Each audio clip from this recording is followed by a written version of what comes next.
Approve na hapon po sa inyo lahat mga kaibigan. Ako si Elaine Fuentes at inaanyayahan ko po kayong samahan nyo kaming muli at tulungan kayo. Sama-sama nating tuklasin ang mga pamamaraan tungo sa mga palatuntunan, proyekto, programa ng gobyerno, maging mga pribadong ahensya at organisasyon, pati international, na sadyang ginawa po naman para sa ating kapakinabangan. Ibahagi rin ang inyong reaksyon, session, opinion sa ating email at fanpage na naka-flash po ngayon sa inyong mga screen. Pakilawak na kaibigan dahil ito'y programang para sa inyo. Dito walang alinlangan dahil dito ituturo namin ang mga pamamaraan. Ito ang approve, gawin natin to. Merong isang malaking problema ang mga tinatawag na nasa third world countries na na-eliminate na or papunta na sa pagkawala sa mga modern world. At ito ang tinatawag na child labor. Ang ating bansa ay hindi exempted dito sa problemang ito. Kaya meron tayong katuwang dito galing sa international community kung sino sila, kung paano makatutulong sa atin at kung paano tayo makatutulong. Ito ang laman ng ating kwentuhan sa pagbabalik ng Approve.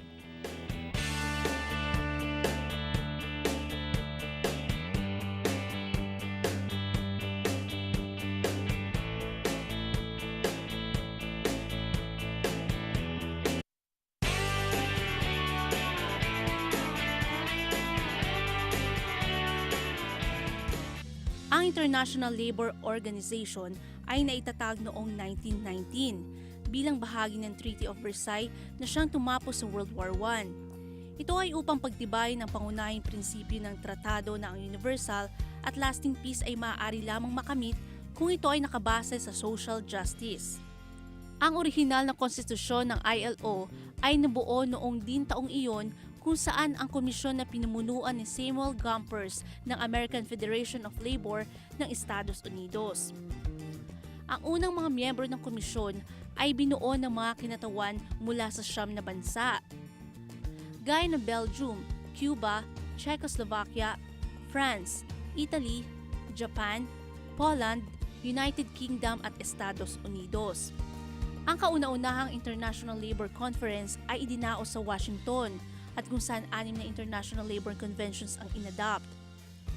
Ang mga ito ay may kinalaman sa bilang ng oras ng pagtatrabaho, kawalan ng trabaho, maternity protection, night work for women, minimum wage at night work for young persons. Ang headquarters ng ILO ay sa Geneva, Switzerland. Taong 1939, bago pumutok ang ikalawang digmaang pandaigdig, inilipat pansamantala ang headquarters ng ILO sa Montreal, Canada. Taong 1946, pagkatapos ng digmaan, naging specialized agency ng United Nations ang ILO. Mula 1949 hanggang 1970, nadoble ang bilang ng membership ng ILO at dito naitatag ang International Institute for Labor Studies, gayon din ang International Training Center sa Turin.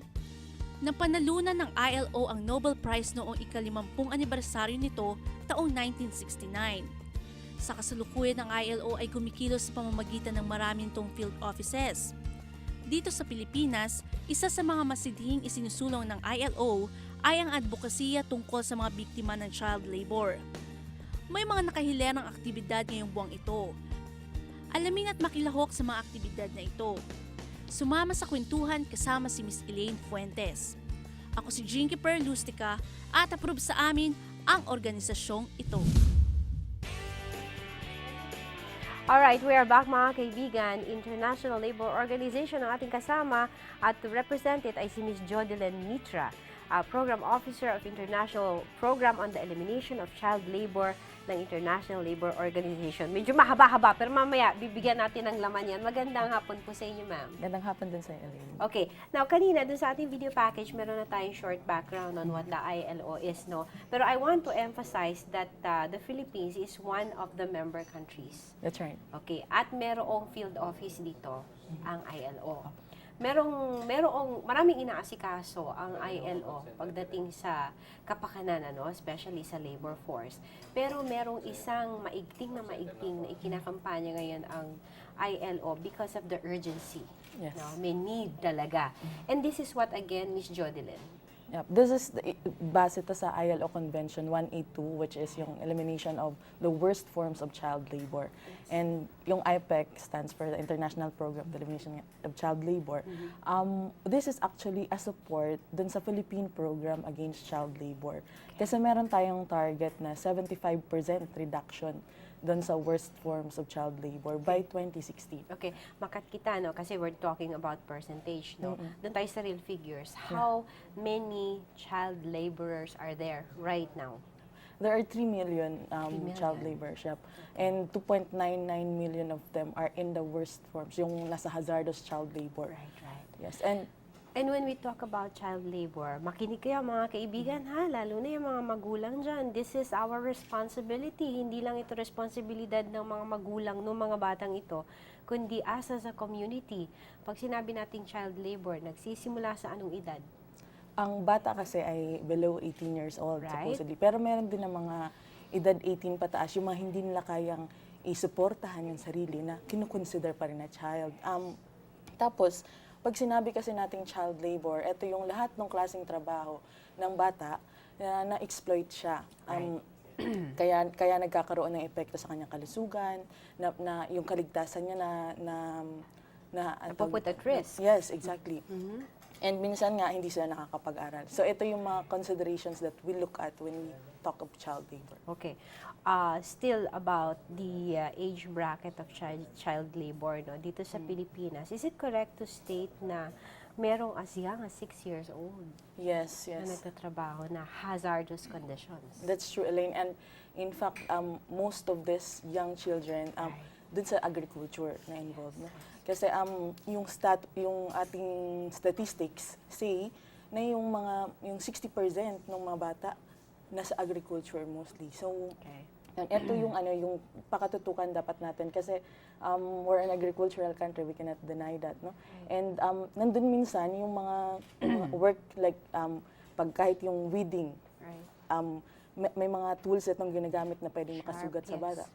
And yung pag-harvest, lalong-lalo na kapag sa sugarcane, mga matatalim. Talas. Kaya nga siya, yung tarlac, kaya siya tarlac dahil matarak. Because sugarcane yun. Dahil sharp, ginagamit na weapons actually ang sugarcane. So, can you imagine if the children are working with sugarcane, malaki yung danger, no? Tayo, makakita lang tayo na isang batang tumatakbo, may pencil, nagpapanik na tayo. Ito, surrounded by those. Now, also, we have to mention, kasi na-feature na ito kahit sa ibang mga TV programs, no? Kahit sa ibang networks, na nandyan yung Muroami, nandyan yung sa Minero. Kasi kung maliliit sila, kasya sila doon sa ilalim ng lupa, sila yung nag-aatras. Kasi there are two things, di ba? Yung nag-aabante, yun yung naghuhukay. So pag nakarating na sila doon sa gusto nilang minahin, merong kinakailangang mag-atras. So ang ginagamit mga bata. And even in the metropolis, hindi spared ang mga bata. What forms of child labor do we usually see documented here in the metropolis? Mostly yung mga ambulant vendors na nagbebenta-benta sa daan. Yung forms of hazard naman sa kanila, yung noise, yung pwede silang masagasaan. Meron din dito na mga yung namumulot ng basura. So yun mga pwedeng chemical hazards, pwedeng biological hazards present. In fact, nandito rin yung child prostitution. Meron kasi tayong mga nakalista na worst forms of child labor, 5 ito. Nandun yung first is yung commercial sexual exploitation of children. And then second, yung child trafficking. Yung nandito rin yung death bandage, so pinababayad ng utang sila yung forced labor, no? And then yung hazardous child labor, which is everywhere. Yung isa pa, yun naman yung ginagamit sa mga illegal activities, like sila yung sa drugs. Drugs, no? Binibenta, may mga sindikatong Okay, look out sila sa krimen. Exactly. Yeah, okay. Now, of course, pagka-labor ang pag-uusapan, napakaraming aspeto niyan. We would like to find out and we would like to discuss a little bit, bakit merong particular na focus sa child labor? At ano ang impact nito? Anong binabantayan natin dito? Kung ang pag-uusapan ay future of the country, future ng mga laborers natin, etc., etc. Mas interesting na usapan po sa ating pagbabalik. We have to take a short break. Sandali po lamang.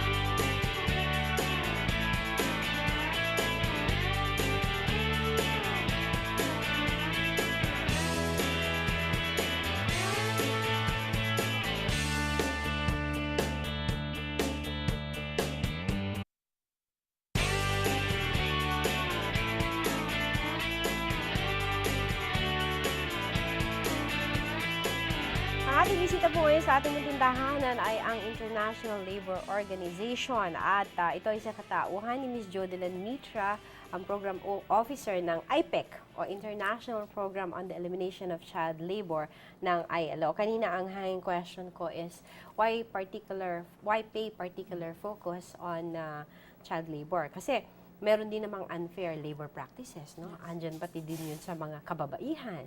Andyan din yung mga occupational hazards na hindi na-address. So why is ILO very fervent in this campaign against child labor? Ms. Jodeline. Globally, we have 215 million children engaged in child labor.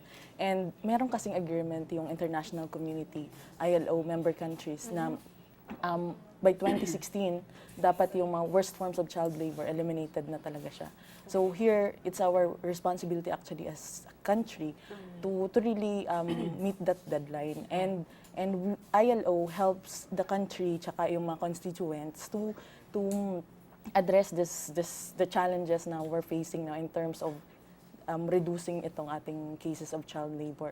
Alam naman natin na marami talagang kailangang tutukan pagdating sa proteksyon sa mga kabataan.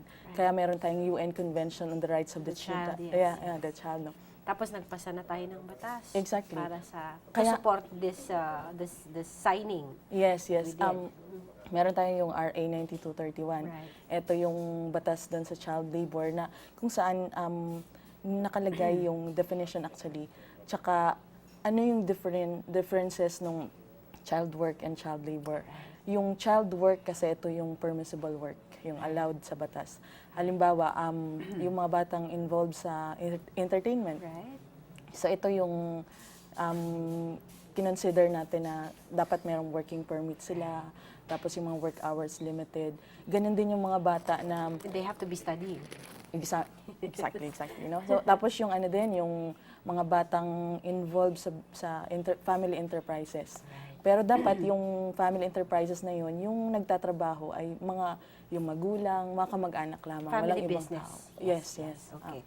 Now, we mentioned about the law supporting our signing, no? Kasi kapag international treaty, international convention, pag pumirma ang ating bansa, kinakailangan, required tayo na suportahan ito sa pamamagitan ng batas at pag-implementa ng ating batas. Dito sa Pilipinas, no, andyan na yung dun sa about child labor, kaya nga meron ng panuntunan ang ating DOLE, hindi pwede magtrabaho ng ganun-ganun lang, kinakailangan meron mga documents yan, kinakailangan meron yung medical certificate, etc. etc.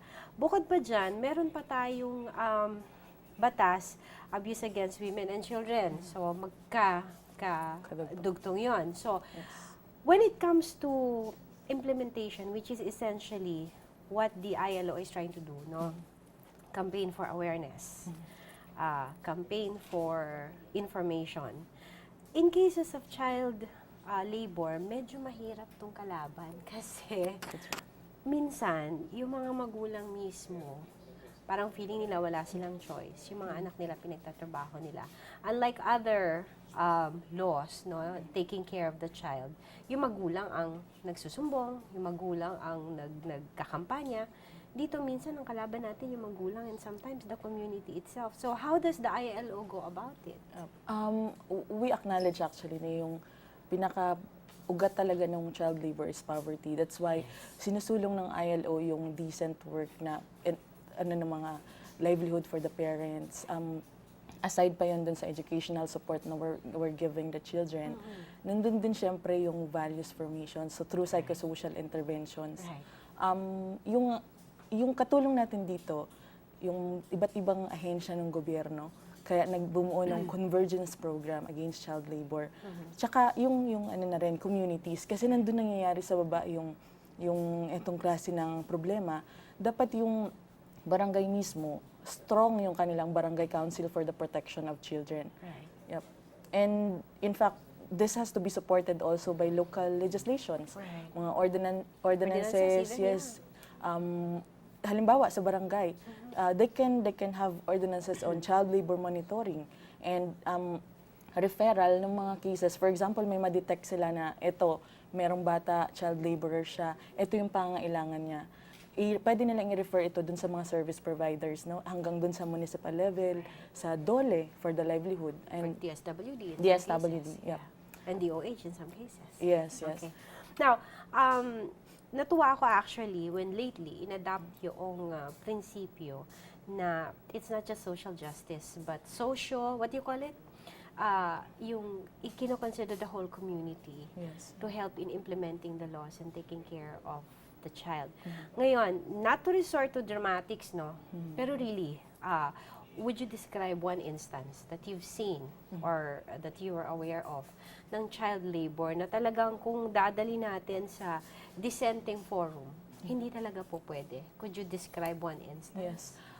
In one project site, meron doon yung mga bata na kasama ng magulang pag nangingisda, tapos yung dinamita yung ginagamit ng magulang. So talagang yun, definitely, no, hindi talaga pwede yun kasi Posporo lang, tsaka kandila, medyo, exactly. diba? Tapos ito dinamita, nakasakay sa bangka. And we have heard of instances, mga malalaking tao ang Yes. nadidisgrasya. Meron cases So na. may bata pang ganito. Okay, and they are asked to string the Yes. dynamites and to actually handling the explosives. Yep. Okay. And yung mining, talagang merong mga chemicals yun na ginagamit diba, sa mining. And lahat yun, makita mo sa bata mismo physically, yung growth niya is stunted and then hindi nag-aaral. Kasi yung tendency for them, once they start earning na, Right. Yun na yung priority nila. yes, and they think na they can support already themselves, their And family. in those areas also, no, malayo yung mga eskwelahan.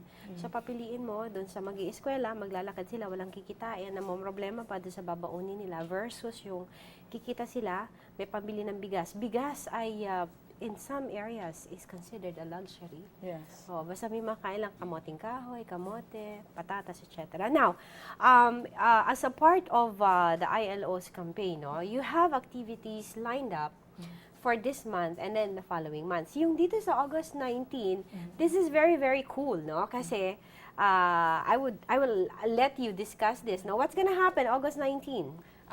Under ito sa Batang Malaya campaign natin. So, Okay. lakas sipa para sa Batang Malaya. Lakas sipa. Opo. Keyword sipa. Opo. So, mag-i-launch yung football clinics Okay. para sa 10 teams ng mga former child laborers. And then sa October, magkukompete itong 10 teams na ito. Naka-align ito dun sa global campaign, yung red card against child labor. Sa football kasi, yung pagka red card, Right. you've done a serious offense. So you're taken out of the game. Right. Child labor is a serious offense. So you're throwing the red flag. Yes, yes. Okay, you're raising the red flag. Yes. rather. Okay. Now, meron ditong cute na parang tagline ninyo, no? Kick child labor. How does it go? Kick child labor out. It's like, Kick child labor out. yeah. Pero we're trying to localize it na yun nga. Yung itigil ang child labor to lakas sipa para sa Lakas batang sipa. manggagawa. Okay. Sino ang mga qualified dito and for the interested parties? Because of course, dito, hindi lamang tayo nanghihingi. Dito ay nagbibigay din tayo. If you have the means, if you have the interest, if you have the passion, you can join. So, ano-ano ang mga magaganap dito sa football clinic na ito that is geared towards an actual competition in October? Yes. Okay. Yung August 19 kasi launch pa lang siya. Pero it's a half-day event sa Emperador Stadium. Right. And yung nandun yung Ascals, yung young husbands, no? Yan na yun ha. Andun daw ang Ascals. Kilala niyo na kung sino sila, the Young Husbands Brothers. Okay. Kasi tumulong sila sa pag-organize yung Young Husband Football Academy. And then yung ating National Child Labor Committee, sila yung nag-lead din doon sa iba't ibang mga activities na mangyayari. This is to raise awareness really about the danger of child labor sa community, sa mga kabataan. And may yung mga former child laborers can in fact give testimonies about how, you know, their experiences. And they are the main participants. Yes, yes. Okay. Aside kasi dito, Elaine, we've also supported yung development ng child labor knowledge sharing system. Right. So whatever updates you have about this Lakas Sipas, i-upload natin yan dun sa website natin. Okay. Pwede siyang ma-upload, makita sa ILO Philippines na So, Facebook page. kumbaga international ang ating audience dito. Yes. Once it is opened, until doon sa actual competition. At ang bida dito, yung mga former victims of child labor. Yes. Okay. Na ibig sabihin, this is a nudge in the right direction because meron ng tagumpay. Ito na yung mga nakuha na natin from child labor. Now, I'm going to give you, I wish we had more time, no, but we don't. So I'm going to give you a minute to address our audience para imbitahan sila dito sa mga activities natin. And hindi lang ito para doon sa tawag dito sa mismong concern, no, but if you are free, if you have resources, and if you have concerns, even before the event, makapag-ugnayan na kayo sa ILO. Yes. Tama yun? O sige, Miss Jodeline, nasa inyong pong pagkakataon. Opo. Sa mga televiewers po natin, kung meron po kayong contribution para dito sa laban natin sa child labor, like if you write blogs, you do videos, mga documentaries, for example, we can put all these resources together and upload this dun sa ating batangmalaya.org para to raise awareness dun sa danger of child labor. No? And in fact, for more information about possible na contribution natin, you can visit yung ILO Philippines Facebook page and clicks also. Alright.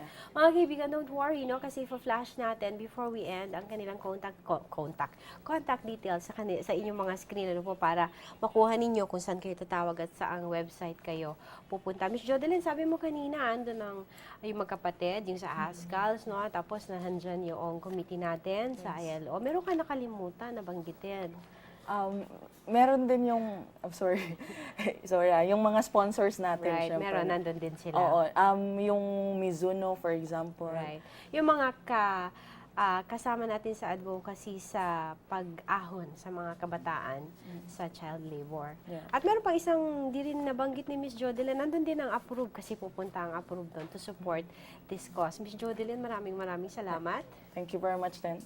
Okay, and if there's anything we can do about the campaign, education, information about child labor, just give us a call. Okay, thank you so much. Okay, alright. Tsaka muna ha, mga kaibigan, ang ating po nakasama, si Ms. Jodeline Mitra, Program Officer ng International Program on the Elimination of Child Labor. Sa ilalim mo naman ito ng International Labor Organization. It takes a whole community to raise a child. So, ibig sabihin, hindi lang yung magulang, hindi yung kapitbahay, hindi yung mismong town or yung barangay. Tayong lahat, meron tayong pananagutan sa mga kabataan ng ating bansa. After all, sabi ni Gato Rizal, ang kabataan ng pag-asa ng ating bayan. Approve na 30 minutes kasama kayo. Tandaan, ito'y programang para sa inyo. Martes at Huwebes, yung alas 6 ng hapon, kami po ay inyong makakasama. At your service, ako si Elaine Fuentes at ito ang APRUB. Gawin natin to.